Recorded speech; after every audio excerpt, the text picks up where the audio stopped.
Comment assainir le paysage médiatique au Mali? La question a fait l'objet de 2 jours de réflexion. C'était à l'initiative de la HAC et de la Maison de la Presse, avec l'appui de l'Institut international pour la démocratie et l'assistance électorale.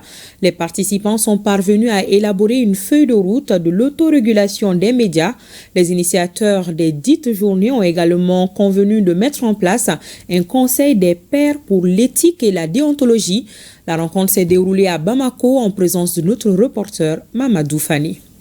Au terme des 2 jours de travaux sur la relance de l'autorégulation des médias au Mali, les experts de la HAC et de la Maison de la Presse ont convenu de mettre en place le Conseil des pairs pour l'éthique et la déontologie et de rendre opérationnel ce conseil. Ils ont décidé d'instaurer un cadre régulier de concertation 2 fois par an qui regroupe les instances de régulation des médias.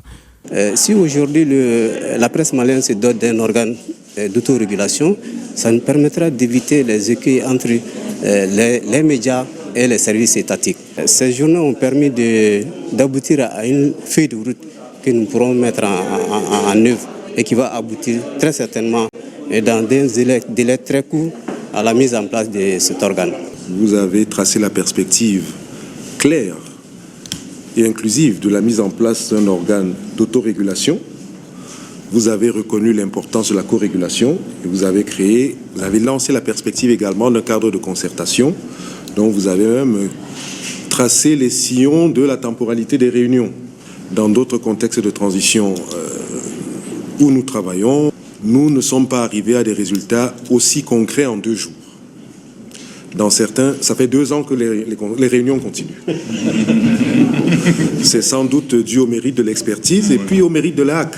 Le vice-président de la HAC a salué pour sa part le bon état d'esprit qui a caractérisé les travaux, ce qui a permis d'aboutir à un résultat longtemps espéré par les autorités. La HAC réaffirme son engagement aux côtés des professionnels pour qu'ensemble on puisse mener à bien ce chantier. Et à vous tous qui pendant 2 jours avez pris le temps de venir, pas seulement pour participer, mais pour contribuer activement au débat. Je voudrais vous remercier toutes et tous au nom du président de la Haute Autorité de la Communication et souhaiter que dans les prochains jours, nous puissions nous retrouver autour des différents éléments qui sont contenus dans la feuille de route dans le cadre de sa mise en œuvre. C'est donc une étape importante qui vient d'être franchie pour le paysage médiatique du Mali. La mise en œuvre de cette feuille de route permettra d'assainir le secteur des médias.